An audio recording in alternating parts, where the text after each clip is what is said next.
una semana más a Revista de Medio Oriente, este programa de Radio Sefarad dirigido por Masa Gabriel. ¿Qué tal? Muy bien, ¿cómo estáis vosotros? Muy bien, esperando tus noticias para poder volver aquí a Revista de Medio Oriente hablando de asuntos relacionados con Israel y con medios de comunicación.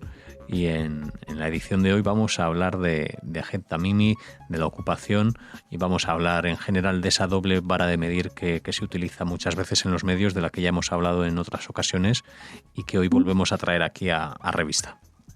Sí, creo que está todo vinculado, todo está relacionado entre sí. Uno de los grandes temas al que nos enfrentamos es efectivamente la ocupación. Y bueno, al respecto, el diario Confidencial publicó un artículo justamente nuestro, mío, titulado Israel y Palestina, la gran omisión. Y la información que está llegando, por ejemplo, del tema del juicio de Tamimi, todo lo que va alrededor de esto parece confirmar la teoría. La gran omisión, que la llamamos gran omisión con mayúsculas, es ese momento en el que nadie nos explica que ha habido al menos 3 oportunidades en las cuales los palestinos han rechazado un acuerdo, es decir, han rechazado su propio Estado. Toda la maquinaria mediática, en términos generales, está organizada de tal manera que entendemos, el público entiende, que el problema israelo-palestino gira en torno a la ocupación, que si los israelíes se retiraran de los territorios ocupados, entonces los palestinos tendrían su Estado. Esto es lo que nos están contando sistemáticamente, día tras día, en dosis grandes, en dosis chiquitas, con trazo burdo, con trazo menos burdo. En cada pequeña frase se cuela esto. El problema, que es lo que llamamos esa gran omisión, es que si esto es así, si realmente el único objetivo de los líderes palestinos es tener un Estado para sí mismos, la pregunta es ¿por qué hay una ocupación? ¿Y por qué han rechazado todas las oportunidades que han tenido de tener su Estado? La ocupación dura, ¿pero por qué? Entonces, al menos 3 veces, obviamente la famosa de 1947, cuando la partición, que los líderes lo rechazaron la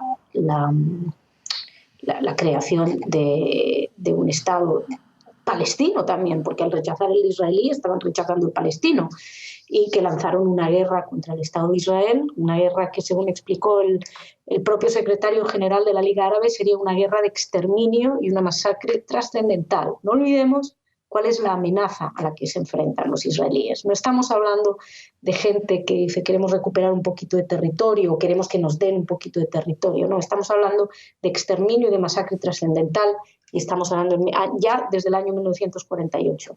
De hecho, si ampliamos el foco, podemos saber que ha habido persecuciones contra judíos en la zona antes incluso de que se creara el Estado de Israel o de que el Estado de Israel declarara su independencia. Hace unos 50 años los estados árabes agredieron a Israel, el estado de casus belli, y ahí es cuando Israel se apodera de Gaza, Cisjordania y el Golán. Pero lo que no recuerda nadie es que inmediatamente tras la ocupación Israel ofreció devolverlos a cambio de paz, y la respuesta fueron los 3 nos de Jartum: no a la paz, no al reconocimiento y no a las negociaciones con Israel. Otra oportunidad perdida para tener un Estado. Años más tarde, hablamos ya en el año 2000, se llega a los que son conocidos como los parámetros de Clinton, que es una propuesta integral, un plan integral muy grande, en el que se ofrece prácticamente una gran parte del territorio. Arafat se negó, volvió a su casa, lanzó una segunda intifada. Incluso en esa ola de violencia, Ehud Barak siguió negociando, intentó otra vez y ofreció la totalidad de Gaza, la mayor parte de Cisjordania, ningún control israelí sobre la frontera con Jordania. La respuesta, no. Y volvemos al año 2008, la última hasta ahora, sí, una oferta infinitamente más generosa aún sí cabía, y es en la cual Olmert incluso compartía Jerusalén. Abbas no respondió, no presentó una contraoferta, es decir, no.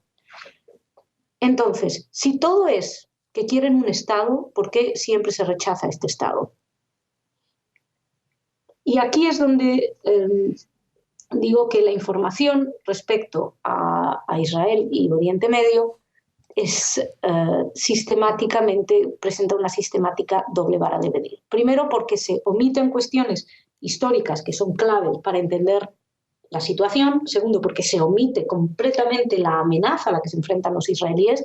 Da la impresión de que el israelí no tiene nada que temer. Y se omiten, incluso, como hemos comentado en muchísimas ocasiones aquí, callando cuestiones que ocurren ahora mismo. Mira, por ejemplo, ahora hace unos días, según el medio israelí Ynet, un diplomático palestino entre la ONU, un miembro de la misión palestina en la ONU, dijo que son muy inteligentes y son expertos en lanzar, hablando de los niños, somos muy inteligentes y muy expertos en lanzar piedras, estamos muy orgullosos de hacerlo, no dejaremos de enseñar a nuestros hijos a hacer eso. ¿Qué ocurre? Que si a ti te dicen que en Ruanda o en el Congo están utilizando niños para hacer la guerra, nos escandalizamos todos. Pero ¿qué ocurre cuando los palestinos utilizan a sus niños para hacer la guerra? Cuando mandan a sus niños a enfrentarse con los soldados.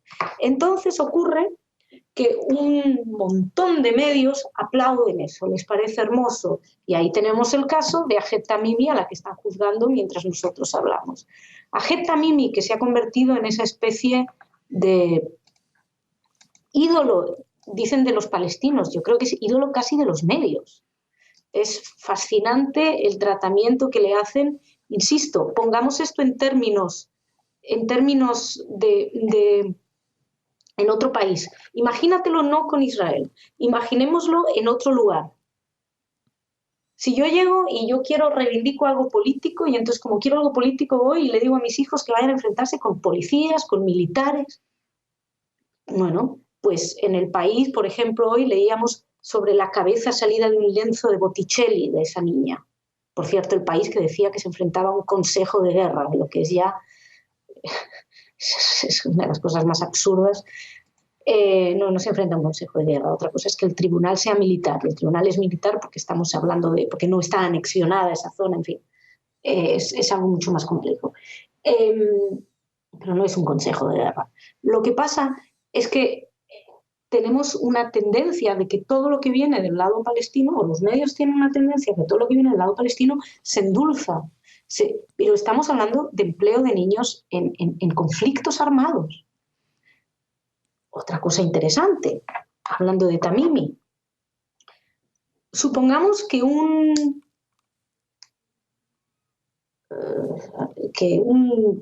sobrino de un miembro de la ETA que haya cometido algún atentado horrible, crece golpeando a policías, insultando a policías, lo vemos en varias fotografías o videos, golpeando a la Guardia Civil, evitando que la Guardia Civil haga alguna detención. Nos parecería terrible y comentaríamos que además esta persona tiene vínculos familiares, etc. Ahed Tamimi, que nos la venden como esta especie, con esta niña de Botticelli, hay que recordar que está vinculada familiarmente a terroristas de altísimo nivel, entre ellos creo que la mujer del tío estuvo juzgada, es la famosa terrorista que sale con una sonrisa lamentando no haber matado a más gente en el atentado de Sbarro.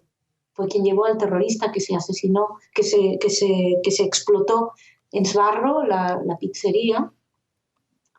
Esto es la familia. El padre te lo ponen como activista, estuvo en la cárcel efectivamente, pero nunca te explican por qué está en la cárcel. Y aunque vemos glorificadas a figuras como Tamimi y como nos cuentas al final siempre mostradas de esa forma, no hay medios que lo condenen de otra forma. No tenemos ejemplos, no encontráis ninguno. Sí, hay muchos, hay muchísimos. Basta irse a medios, bueno, por ejemplo, Haaretz está. Hay en Haaretz, que en opinión, que lo publican los medios occidentales, lo utilizan siempre para mostrar lo malos que es Israel. Ahora, si Haaretz publica algo que pone en duda una versión occidental de los santos que son los palestinos, eso pasa inadvertido.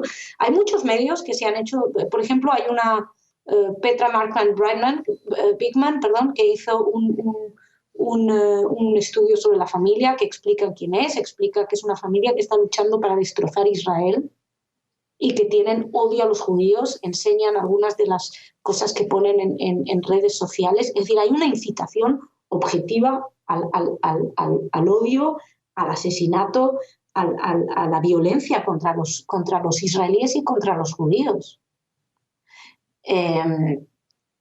Entonces, todo esto se puede buscar. ¿Qué ocurre? Que los medios mayoritarios no se hacen eco de eso, porque no venden, no van con esa visión que llevan tanto tiempo construyendo. Es como, a mí me da la impresión de que llevan muchos años construyendo una visión idílica, esto es el paraíso, esto es el paraíso, esto es el paraíso. Y poco a poco empiezan a salir más.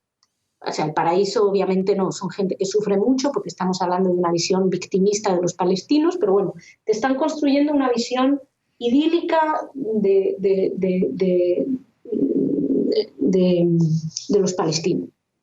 Pero claro, emergen cosas que no van en esa línea. ¿Cómo se van a hacer eco de algo que va en contra de lo que ellos mismos han construido?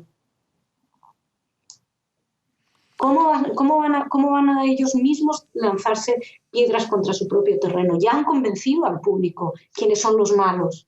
Si tenemos que empezar a poner en duda que los malos no son tan malos, pues ellos mismos han creado un montón de gente que va a lanzárseles encima. O sea, yo estoy segura que hay muchísimos lectores de algunos medios que si tú les empiezas a decir, bueno, las cosas son un poquito más matizadas, se les van a saltar encima. Nadie quiere perder a los lectores y cuando ya has endoctrinado a parte de ellos. Ahora, te diré que de todos modos la gente, y se va notando mucho en los comentarios, en los medios, la gente está despertando y están luchando contra esta especie de univisión, no me refiero al medio univisión, sino a una monovisión según la cual siempre los israelíes aparecen pues como muy malos, ¿no? Cosas como esto que estamos viendo de lo de Ahed Tamimi.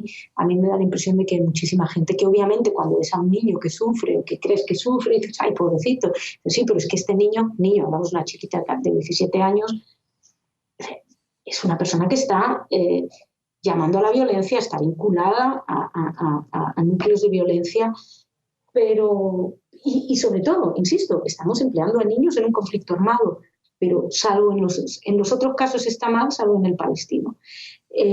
Creo que habrá oportunidades poco a poco de que otras voces vayan saliendo. Me gustaría verlas en los medios más importantes y eso es donde lo he hecho en falta. Creo que por ahora están en medios digitales que a lo mejor representan un tipo de ideología. Cuando podamos trascender la cuestión ideológica, cuando podamos entender que esto no es una cuestión de derechas o de izquierdas o de arriba o abajo, esto es una cuestión objetiva y de sentido común, pero que en el caso de Israel veo que se pierde mucho. Bueno, pues esperaremos que poco a poco y no tardando mucho empecemos a ver nuevas informaciones que se adecuen a la realidad y a lo que son los días modernos de Israel y del conflicto que sufre con su vecino. Así que nada, muchas gracias, Masha, como siempre, por estar aquí en Radio Sefarad, en Revista de Medio Oriente. A vosotros.